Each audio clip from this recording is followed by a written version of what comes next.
So this is the lecture 17 for introductory logic.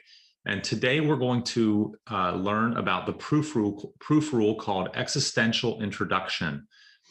This is the last or the second to last of the proof rules for the entire semester. And in fact, it is the second to last of the proof rules you need for an entire complete system of logic. So in other words, we believe, experts believe that the rules of logic that you have up until now, plus the addition of existential introduction, which we learned today, and existential elimination, which we'll learn in the next lecture, these provide all of the foundational rules you need for any valid inference whatsoever in any subject, on any topic.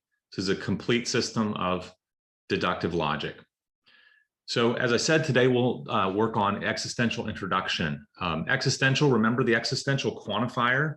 We have two quantifiers. The first quantifier is the upside down A, which is called the universal quantifier.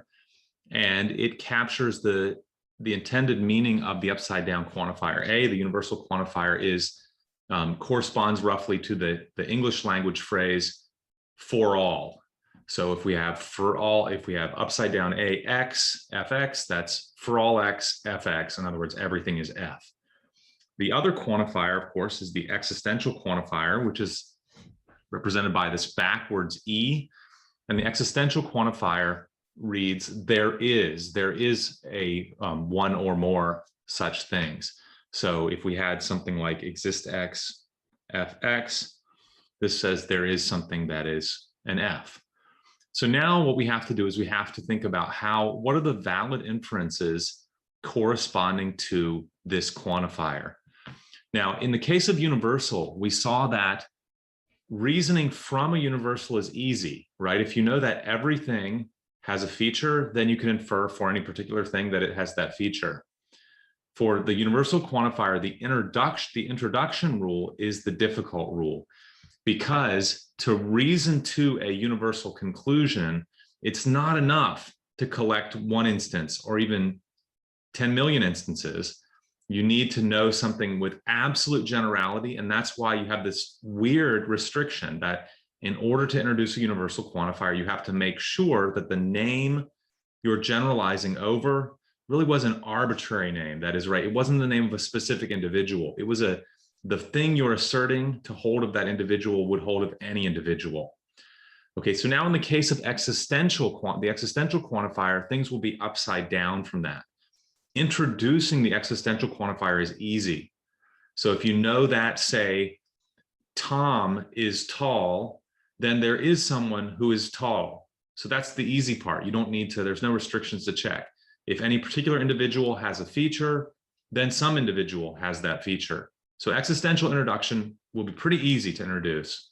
As we'll see in just a minute, though, there are actually some pretty sophisticated inferences you can pull off once you have the rule of existential introduction. Existential elimination, which we won't cover in this lecture, we'll cover in the next lecture, is more sophisticated. Okay, so let's just dive straight in then to existential introduction. The prototypical case, you'll see here on this slide, the top argument. This is the prototypical simplest case of existential introduction. So we have on line 1, premise FA. In other words, A is F. And then on line 2, we infer from that there is an F. Okay, and you see the annotation that goes with that here is EI, that's existential introduction.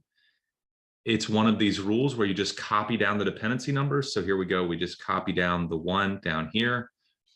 And all we do is we take out the name. So in this case, the name A, we replace it by a variable and stick on the existential quantifier. So that's the simplest case you can imagine. Okay. However, the existential introduction doesn't have to be applied to a simple atomic sentence like we see here. It can be applied to a complicated sentence so long as that complicated sentence has the name A in it. So look at the second example on the same slide. So here the premise is if FA then GA, we can then generalize. There is something such that if it is F, then it is G. So same thing, it's existential introduction. we carry down the dependency numbers, we replace the name with the quantifier, with the variable, and then we put the existential quantifier in the front. Okay, do be clear, of course, as with all of our rules, the rule must apply to the entire line. You can't take a part of a formula and apply the existential quantifier to it. No, you can only apply it to the entire formula on the line. That's always required. However, the last example on this page, existential introduction is a little bit more liberal than universal introduction in the sense that you don't have to replace all instances of the name. So the following is okay. So this thing down here, the third example on this page, I'm just going to put a big check mark here on the right. This is okay, good, and fine, despite the fact that you see in this case, only the first A, the A after F, was replaced when we go to line 2. The second A, the A after G, was not replaced, but that's okay for existential introduction because all we're saying is there's something that has that stands in that relation to the other thing. So in this case, the other name can be left, A. Okay, so the thing to remember is we required for universal introduction that when you put on the universal quantifier, every instance of the name you're replacing by a variable has to be replaced by the variable. For existential introduction, as many or as few instances of the name you want to replace with the variable, that's okay. Okay, good. So these are the simplest examples. As you see, the general format of this rule is anything, any phi with a name inside it. So some formula phi with a name inside it that follows from some premises delta. From that, you can infer from the same premises delta exist x, phi x, where you replace a with x. Okay. That's existential introduction. So let's now look at some, as I said, this rule, although there are simple cases, you can actually now prove some surprisingly powerful results. We'll start with actually, this is one of the most important features of predicate logic. So the quantifiers, we have two quantifiers, universal and existential, but they aren't truly independent of each other. In fact, this what we'll show here, in truth, we'll only show one direction here, but in fact, this is an equivalence. Not for all x, fx turns out to be equivalent to there is an x that is not f. So if not everything is f, that's the same thing as something is not f. Okay, we'll prove right here that if not everything is f, then something is not f. Now, this is going to be a little bit more tricky than you might expect because in the nicest cases, so to speak, the simplest cases, you'll apply existential introduction. So look at the conclusion here. The conclusion is an existential statement. So this conclusion here, it's an existential statement. So you might think your strategy might be, I will try to get an instance, not FA for some particular thing, and then I'll throw on the existential quantifier. That strategy won't work in this case because the premise here isn't going to give you a particular A lacking F. It tells you that not everything is F, but it doesn't tell you about any particular thing that it's not F. So I'm going to take the strategy for this one of indirect proof, that is reductio ad absurdum. So I'll start now, of course, as usual, writing down my assumption that will be left at the end. So this not for all x fx, that's my assumption. Okay, now immediately on line 2, I'm going to begin my indirect proof strategy. That is, I'm going to assume that it's not the case that there is something that's not f. Okay, so here we have a new assumption. There's not something that's not f. Okay. Now, what I'm actually going to do at this stage is I'm going to prove that line 2 actually implies that everything is f. So that's going to contradict line 1. So here's what I'm going to do is, and strategy go like this is, now this is a reductio proof within a reductio proof. That's why this is going to seem a little bit complicated at this stage. What I'm going to see is line 2 is going to tell me that if any particular thing is f, so if A is f, that will lead to if any particular thing is not f, so if A is not f, that will lead to a contradiction. So any particular thing, A, will be F. Okay, so here's how I do that. I assume now that A is not F, but then that would imply that there's something that's not F. Okay, so this is this use of the existential introduction. So 3, existential introduction. Okay, now I have a contradiction. Now I have, there's something that's not F, and there's not something that's not F. So that's 4 and 2, 4 and 2, and introduction. Okay, so what happened is 3 in this case, led to a contradiction. So now I have not FA. That's 3, 5. Reductio ad absurdum. Now this just depends on 2.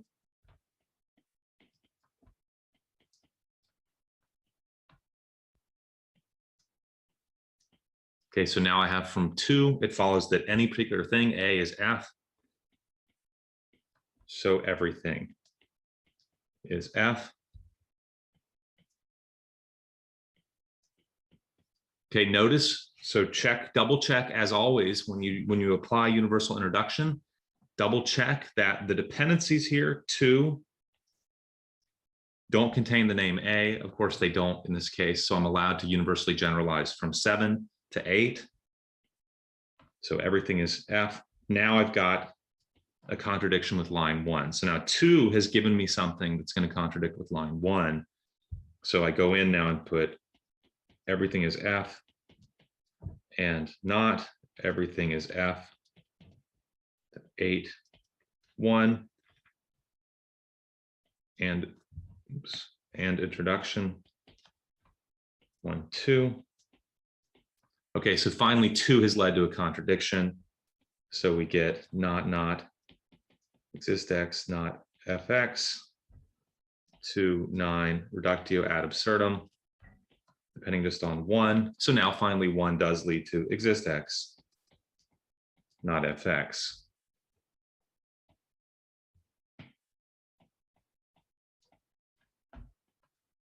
Okay, so now the proof is complete. So now we've shown that from 1, from not, where everything is F, it follows that something is not F.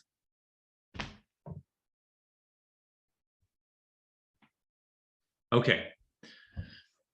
Now, this next proof, which I'll give you one little hint, is actually very similar to a problem on your homework in your problem set. Structurally, it's very similar. So let's think for a minute about how this proof can be, why it's true. So look at the premise. The premise says, not everything is F. The conclusion says there's something such that if it is F, then P. So P is just some statement that doesn't contain the variable X. So it's a sentence.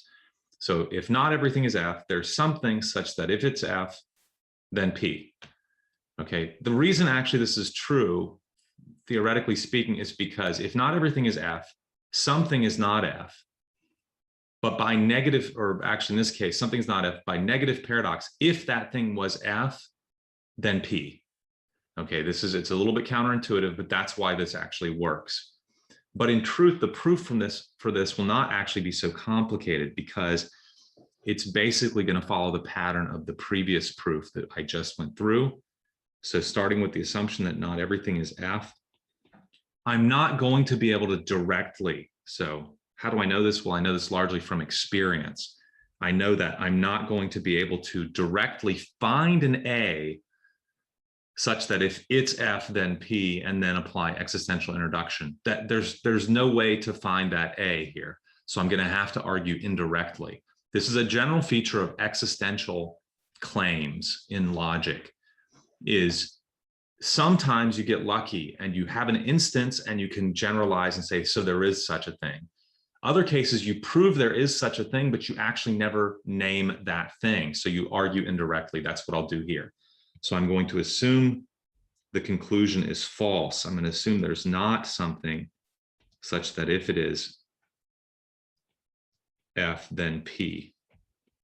Okay, so I'm assuming this in truth to get a contradiction, and therefore to see that the negation of this follows from premise 1.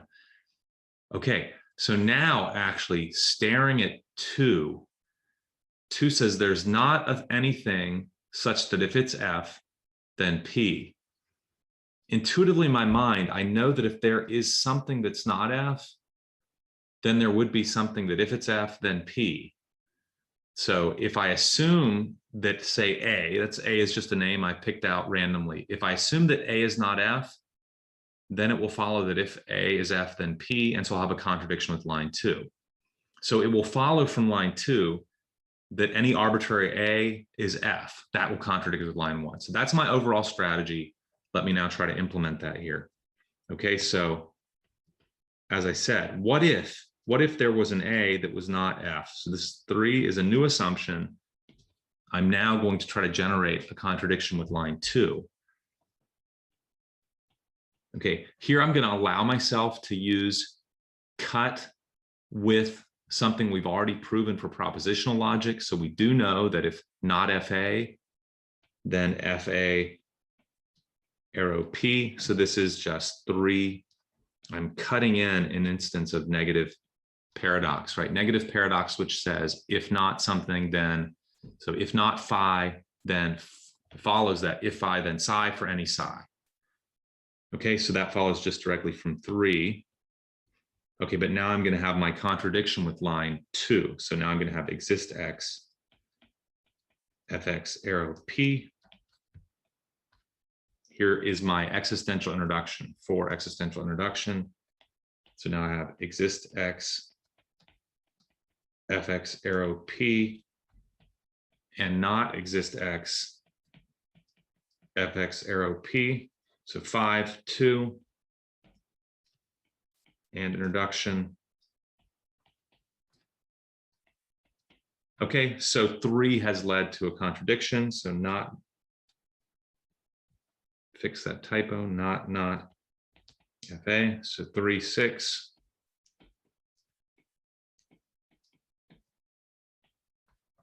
So as I was trying to get the 2, the negation of there is something such that if it's F, then P, it's going to follow that anything A is F.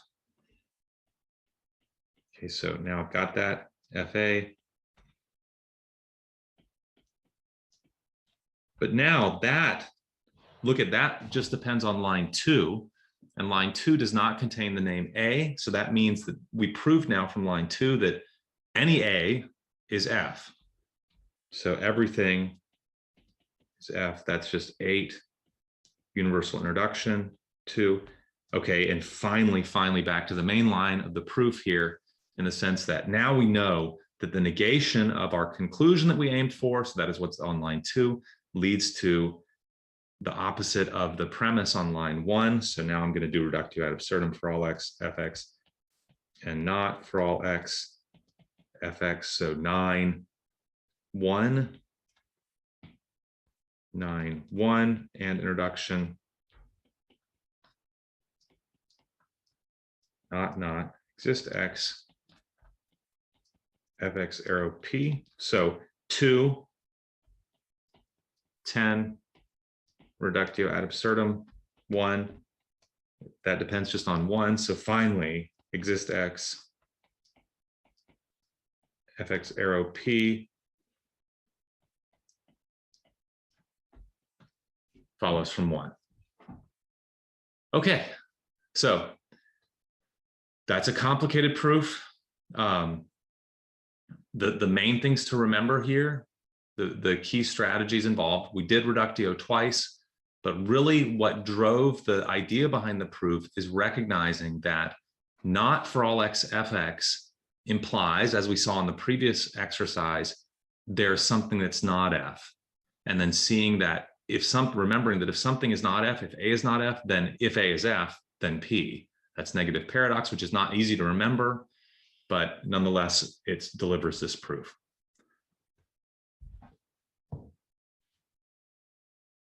Okay. So last one in this section, last example of existential introduction. In this case, it doesn't look initially like we'll use existential introduction because the conclusion here is a universal statement. But actually, it's going to turn out that in order to use the premise and argue indirectly, we'll again use existential introduction. So in this case, to say that there's not anything that's F, well, that turns out to be the same as everything is not F. And of course, it'll follow from that that anything, if it is F, then it's G, because nothing is F. So, okay, so let's begin to write this out. So assume that it's not true that X is F. So that's an assumption. Okay, so here's the idea, right? So it's going to obviously be the case for any particular A I pick out, it is going to be the case that A is not F, because if A were F, then there would be an F, and that's a contradiction with line 1. So I'm going to prove that. I'm going to pick an arbitrary A. I just chose the name A. I'm going to assume that A is F. Well, now I'm going to get a contradiction. So now I have exist X, Fx from line 2. Oops, that's existential introduction. So there's something that's F, and it's not the case that there's something that's F, 3, 1, and introduction. Okay, so 2 leads to contradiction, so not F.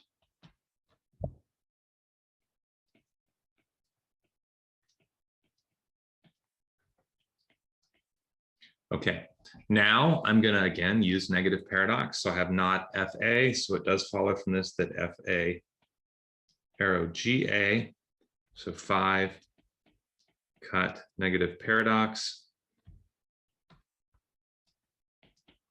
Okay, now checking back, look at line 5, look at line 6. It depends only on line 1. Line 1 does not contain the name A, and so therefore now I can generalize. I can say it's true for anything that if it's F, then it's G. Okay. So to summarize, we've learned today that anytime you have an instance of a formula with a name, you are permitted by the rule of existential introduction to replace the name with a variable and to existentially quantify. In general, that takes a stronger statement to a weaker statement. So if you know that Albert is F and you infer that someone is F, you're losing information. And most often it's not helpful to lose information. But as we'll see in the next lecture, when you combine existential introduction with existential elimination, because existential elimination sort of adds information that's not really there. You'll see this in the next lecture.